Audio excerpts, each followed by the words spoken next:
Assalomu alaykum. Ismim Muhammadiy. Mudarris akademiyasida arab tili fanidan dars berib kelamiz. Bugun siz azizlar bilan arab alifbosidagi harflarning ichidagi sin harfini o'rganamiz. Alifbo harflarining ichidagi sin harfida, ya'ni talaffuz qilgan vaqtimizda hushtaksimon tovushi borligini bilasizmi? Agar bilmasangiz, kelasi daqiqalarni kuzatib boring, ana o'sha haqida ma'lumot beramiz. Hop, sin harfini avvalida to'g'ri va mukammal talaffuz qilish uchun nimaga e'tibor qilishimiz kerak degan savol bor oldimizda. Aynan uni sin harfini to'liq talaffuz qilishligimiz uchun avvalida mahrajini to'liq bilishimiz kerak bo'ladi.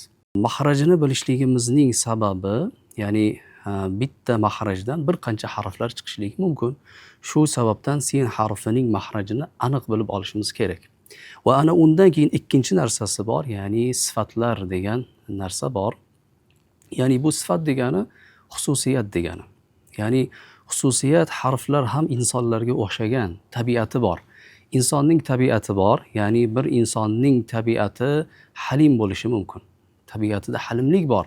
Bir insonning tabiatida dag'allik bor, ya'ni qo'pollik bo'lishi mumkindir. Harflar ham xuddi shunday. Siz mahrajini bilasiz, lekin ana undan keyin uni sifatini yaxshi bilmasangiz, uni yaxshi ishlata olmasangiz, harfning tabiatini buzib qo'yamiz. Shu sababdan aynan o'sha mahrajlar va sifatlarni yaxshi bilishimiz kerak bo'ladi. Ya'ni bitta mahrajdan, ya'ni bitta, ikkita, uchtagacha harf chiqishligi mumkin. Lekin ularning tovushlarini o'zgartirib beradigan narsa bu sifatlar bo'ladi. Shu sababdan sifatlarni bilishimiz kerak bo'ladi. Avvalida sin harfini o'rganish uchun bizga kerak bo'ladi bu mahrajlar va ana undan keyin uni sifatlar. Ya'ni bitta sin harfida 6 ta sifat bor. Ya'ni bu 6 ta sifatlarni yaxshi o'rgansak agar, sin harfimiz to'liq va mukammal talaffuz bo'ladi. Misol uchun biz oldingi darslarimizda sin bilan sodni o'tganmiz, ya'ni sod bilan sinni farqini o'tganmiz. Shu sababdan endi bugun mana endi sinni to'liq o'rganamiz. Demak, sinning mahraji, tilning uchi, ya'ni tilning uchi deganda farazan olaylik, mana buni til deb tasavvur qiladigan bo'lsak, ya'ni bu uchi, mana bu yeri esa pastga kirib ketgan tubi hisoblanadi. Demak, mana bu yer uch hisoblanadi. Ya'ni bu yer emas, bu ya'ni tilning uchi pastki fanaga, ya'ni kurak tishlarimizning orqa tarafiga kelib tegishligi bilan, ya'ni sin harfining mahraji bo'ladi. Mahrajini bilib olganimizdan keyin esa sin harfida bizga kerakli bo'lgan sifatlardan bittasi bu sirg'alib o'qiladigan harf. Ya'ni buni hams harflari deydi. Ya'ni sin harfini talaffuz qilgan vaqtimizda ichkaridan chiqib turgan havoning mahrajga kelib ishqalanib, sirg'alib, havo va harf birgaligida chiqishligi bu, ya'ni hams degan sirg'alib chiquvchi degan sifat bo'ladi. Aynan o'shanga e'tibor qilish kerak. Va ikkinchisi esa rahova degan sifati bor. Ya'ni rahovani asl tabiatidagi narsa harflarni sukunli holatida taxminan 2 harakat miqdorida cho'zib beradi. Misol uchun deylik, mana as desak, e'tibor qilsak agar, mana sin harfi bir oz cho'zilyapti. As degan vaqtimizda bu yerda birinchi aytib o'tgan sifatimiz bor, ya'ni hams degan. Ya'ni havo bilan chiqadigan, birinchi ichkaridan keladi havo, mahrajga ishqalanadi, havo chiqadi va ketidan ulangan sifati endi bu rahova ulanib ketadi. Ya'ni as degan vaqtimizda birinchi hams bo'ldi va ketidan rahova ulanib ketdi deyiladi. Hop, ya'ni bir harfni talaffuz qilgan vaqtimizda biz yuqorida aytdik, 6 ta sifati bor dedik. Demak, 6 ta sifati bor. Rahova, hams, istifala, infitah degan sifatlarni sanab berish bilan ish bitmaydi. Ya'ni qayerida qaysi sifat amal qilyapti, aynan o'shani tushuntirib bera olishimiz kerak bo'ladi. Demak, rahova sifatini ham bildik. Bunda rahova degan sifat ham bor ekan. Va endi bu ingichka ham talaffuz qilinadi. Ya'ni istifala deydi buni. Tilning orqasini ko'tarmasdan, ya'ni pasaytirgan holatda talaffuz qilinadi. Ya'ni yo'g'on harflarni talaffuz qilganimizda biz bilamiz, ya'ni alifbo 2 qismga bo'linishini, yo'g'on va ingichka. Bu ingichka harflarga kiradi. Ya'ni sin harfining talaffuz qilgan vaqtimizda tilning orqasini ko'tarmaymizda, balki pasaytirgan holatda talaffuz bo'ladi. Ya'ni as desak, mana tilni orqasi hech qanday yuqoriga ko'tarilishlik hech qanday yuzaga kelmaydi. Balkim tilni orqasini pasaytirgan holatda talaffuz qilinadi. Ana undan keyin esa bu harfda safir degan sifati bor. Biz yuqorida aytib o'tdik, ya'ni xushtaksimon.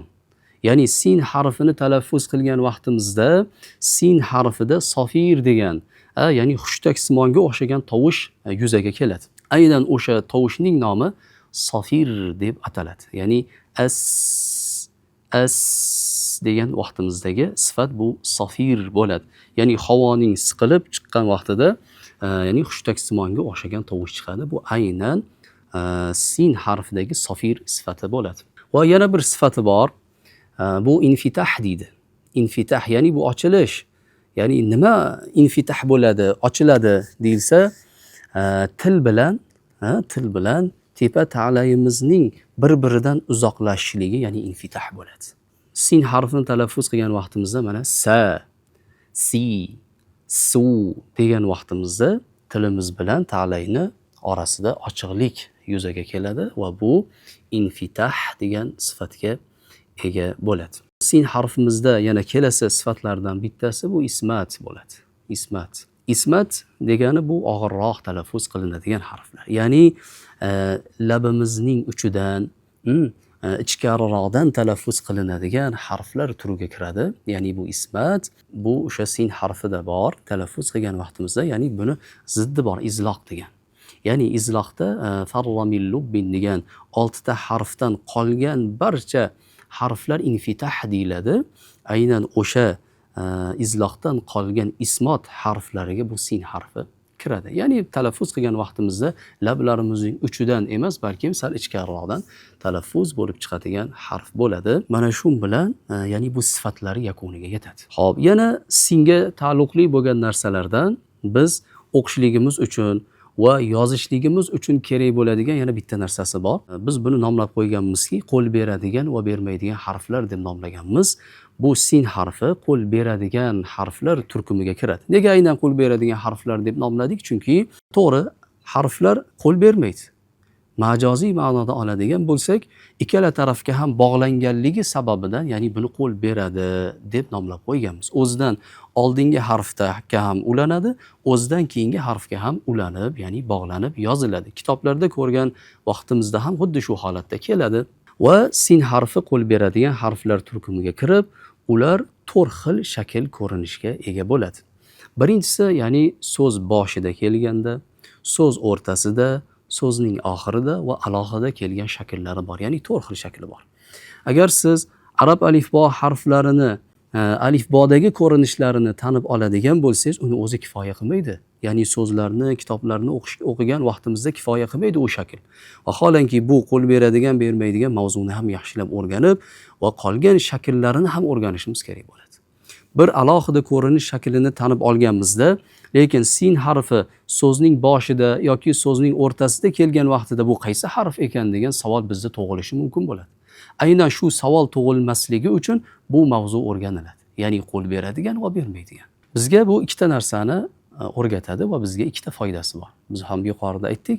Birinchisi, o'qishligimiz uchun shaklini tanimasak harfni tanimaymiz, o'qiy olmaymiz. Ikkinchisi esa arab so'zlarini yozishligimiz uchun kerak bo'ladi. 29 ta harf bo'lsa, hammasini o'zbek tiliga o'xshab qo'shib yozilmaydi arab tilida. Ba'zi bir harflar bir so'zning ichida kelgan vaqtida ham ajratib bo'lib yoziladi. Buni ajratib olishimiz kerak o'z ikki qismga. Demak, bu sin harfi ikkala tarafga ham ulanadigan va bog'lanadigan harflar turkumiga kiradi. Aynan mana shu qisqacha ma'lumotni agar biz yaxshi o'rganadigan bo'lsak, sin harfini, sifatlarini va mahrajlarini va talaffuzlarini oson o'rganishligimiz mumkin bo'ladi.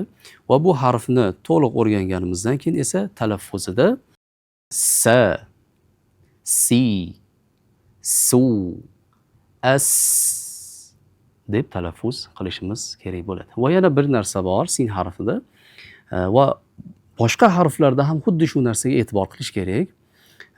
Ya'ni bir harfga harakat qo'shilgan vaqtida birinchi navbatda harf talaffuz qilinadi va ketidan harakat qo'shiladi. Ana o'shanda keyin harfning o'zini haqqi to'liq ado bo'ladi va ketidan esa harakat unga qo'shiladi. Misol uchun sa, si, su, su, su deganimizda birinchi sin va ketidan domma ulanyapti. Shunga ham e'tibor qilib qo'yish kerak. Bu talaffuzdagi nozik joylardan hisoblanadi. Shu bilan bu harfimiz va darsimiz yakuniga yetdi. Agar video foydali bo'lgan bo'lsa, like bosing va izohlarda fikringizni qoldiring. Arab tilini oson va mukammal o'rganmoqchi bo'lsangiz, Mudarris akademiyasiga tashrif buyuring.